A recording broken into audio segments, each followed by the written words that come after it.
Kita lanjut lagi daripada kitab Imam Ghazali, Al-Fatihah ila Ruh. Al-Imam Abu Hamid Muhammad bin Ahmad Al-Ghazali At-Tus, wa ila hadratin Nabi Al-Fatihah. Bismillahirrahmanirrahim. Alhamdulillahirabbil alamin arrahmanir rahim maliki yaumiddin. Iyyaka na'budu wa iyyaka nasta'in. Shiratal mustaqim shiratal ladzina an'amta 'alaihim ghairil maghdubi 'alaihim waladdallin. Amin. Qala mu'allif rahimahumullah, hikayatun bainama Daud alaihi salam jalisun fi sawma'atihi yatlu zabur izra'a dudah hamra'a fi turab faqala fi nafsi ma arada Allah fi hadhihi dudah fa'adhina Allah li dudah hatta takallamat faqalat ya nabiy Allah amma nahari fa'alhamani rabbi an aqula fi kulli yawmin subhanallah walhamdulillah wa la ilaha illallah wallahu akbar alfa marrah wa amma layli fa alhamani rabbi an aqula fi kulli laylatin Allahumma salli ala Muhammadin nabil ummi wa ala alihi wa sahbihi wa sallim alfa marrah fa anta ma taqul hatta astafida minka fanadima Daud alaihi salam ala ihtikari dudah wa khafa min Allah ta'ala wa taba ilaihi wa tawakkal alaihi. Al-Imam Ghazali menceritakan bainama Daud, ketika itu Nabi Daud alaihi salam jalisun fi sauma'atihi, beliau lagi duduk di tempat ibadahnya, yatlu zabura, sedang membaca kitab Zabur. Itu disebutkan oleh Imam Auza'i. Ini Nabi Daud diberikan suara yang luar biasa indah, sampai dikatakan ketika beliau membaca kitab Zabur itu hewan-hewan ikut berkumpul, burung, hewan-hewan semuanya berkumpul. Bahkan dikatakan sungai yang lagi mengalir ketika beliau baca itu berhenti. Saking indahnya suaranya Nabi Daud alaihissalam. Itu disebutkan hewan-hewan kalau beliau baca itu kitab Zabur dengan waktu yang lama, hewan-hewan yang hadir tidak merasakan lapar dan haus.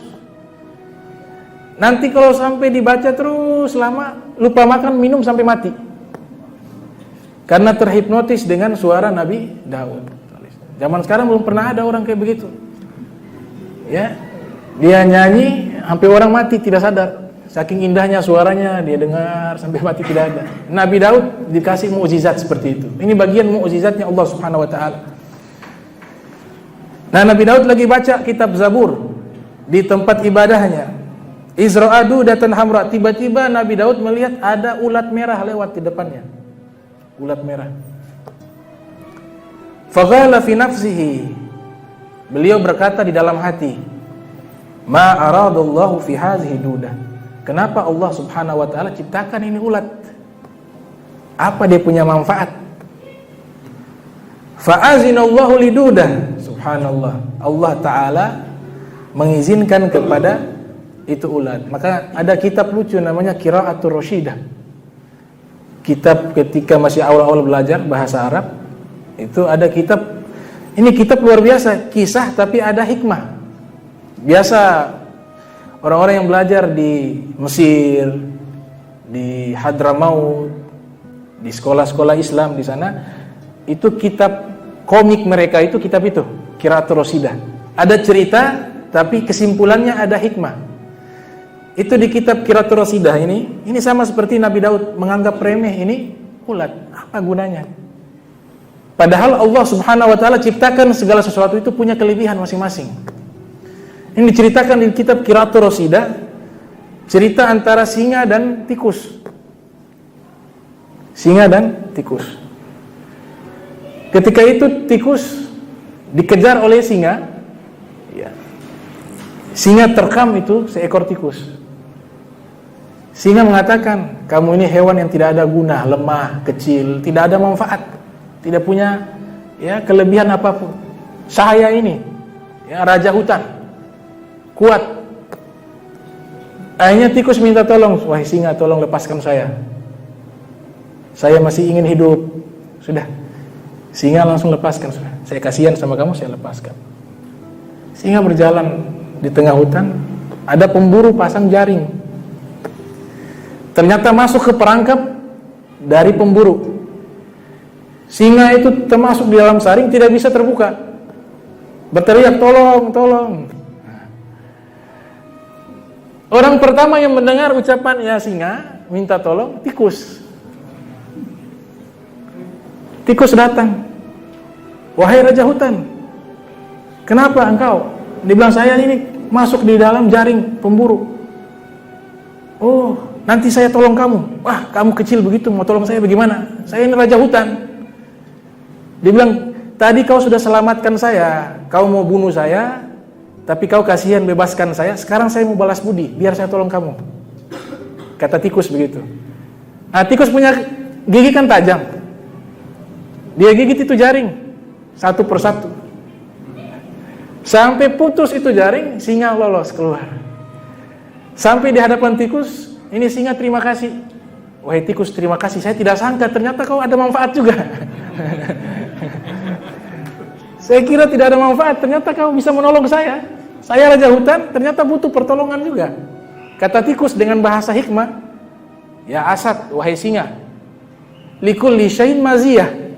Segala sesuatu itu punya kelebihan masing-masing. Fala tahkirannal kabir saghirah. Maka jangan yang merasa besar, dia punya kekuatan, meremehkan orang yang kecil. Suatu saat yang besar ini akan butuh kepada yang kecil. Nah, ini hikmah luar biasa. Jadi jangan pernah kita anggap remeh siapapun, masing-masing punya kelebihan, keutamaan, begitu. Dan kita manusia ini zon politikon. Makanya disebut dalam bahasa Al-Qur'an An-Nas, ya ayyuhan nas inna khalaqnakum min dzakari wa unsa wa ja'alnakum syu'uban wa qabaila lita'arafu. Allah sebutkan wahai manusia. Dalam kitab Lisanul Arab Ibnu Manzur mengatakan kata An-Nas itu artinya manusia itu membutuhkan satu dengan lainnya. Maka dalam syariat Islam itu ada fardu kifayah. Tidak bisa individual. Salat jenazah harus ada fardu kifayah. Satu orang sudah kerjakan, yang lainnya dipenuhi. Salat jamaah di masjid kosong, tidak ada yang salat jamaah, satu kampung kena dosa. Tapi kalau sudah ada yang salat jamaah, dia sudah menutupi kewajiban tersebut. Itu namanya fardu kifayah. Nah, ini Nabi Daud seperti itu. Dia lihat, ini Allah ciptakan, ini apa dia punya guna? Tiba-tiba Allah Ta'ala izinkan ini ulat tersebut bisa berbicara. Hatta takallamat, dia berbicara di hadapan Nabi Daud. Ya Nabi Allah, wahai Nabi Allah, amma nahari fa alhamani rabbi an aqula fi kulli yawmin subhanallah walhamdulillah wa la ilaha illallah wallahu akbar alfa marrah. Wahai Nabi Allah, sesungguhnya waktu siangku ini Allah ilhamkan kepada saya membaca zikir subhanallah walhamdulillah wa la ilaha illallah wallahu akbar 1000 kali di setiap pagi sampai siang hari. Adapun di waktu sore, Allah Ta'ala izinkan saya membaca Allahumma salli ala Muhammadin nabil ummi wa ala alihi wa sahbihi wa sallam alfa marrah. Allah izinkan saya membaca Allahumma salli ala Muhammadin nabil ummi wa ala alihi wa sahbihi wa sallam alfa marrah sebanyak 1000 kali. Jadi ulat itu waktu paginya zikirnya 1000 kali subhanallah walhamdulillah wa la ilaha illallah wallahu akbar. Sore harinya 1000 kali membaca salawat kepada Nabi Muhammad SAW. Nabi Daud terdiam. Wah, luar biasa.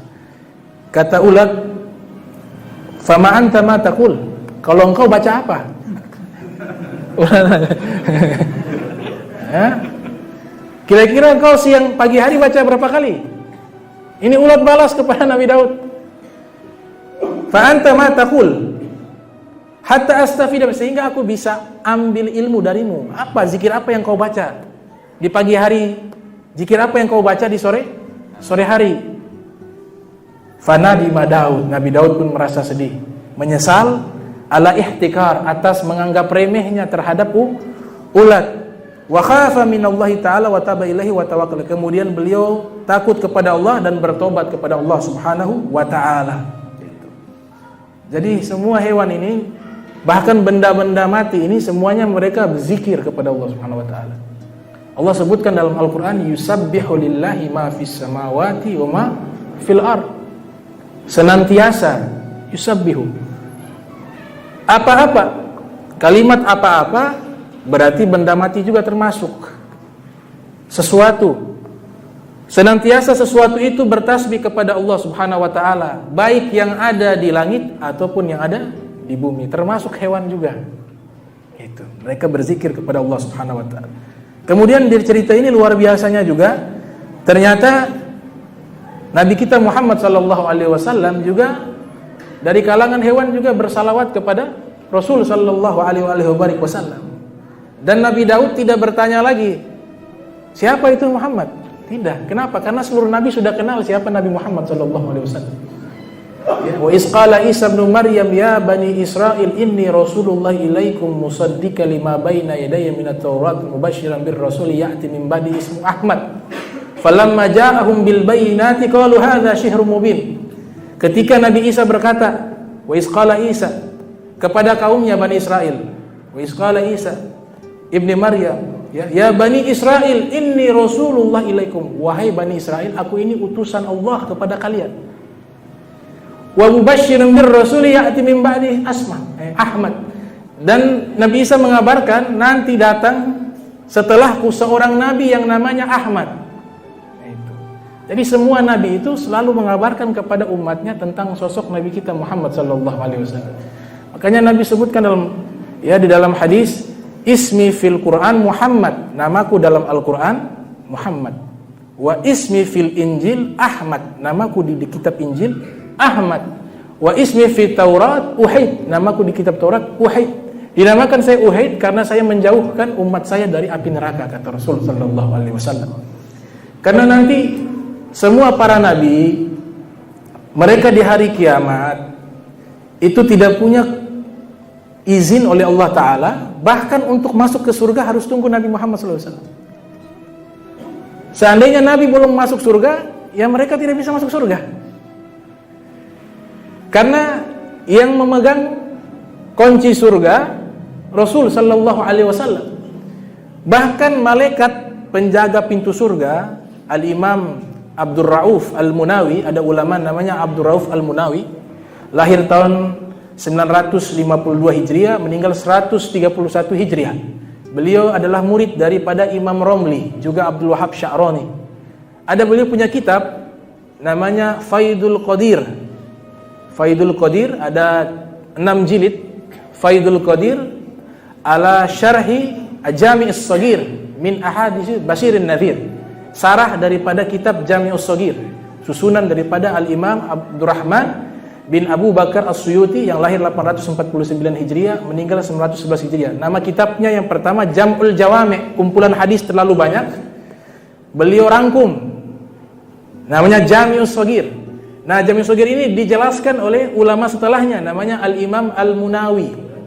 Al-Imam Al-Munawi ada riwayatkan hadis, dan hadis ini disahihkan oleh Imam Suyuti. Nabi sallallahu alaihi wasallam bersabda, "Ati babal jannati yaumal qiyamah."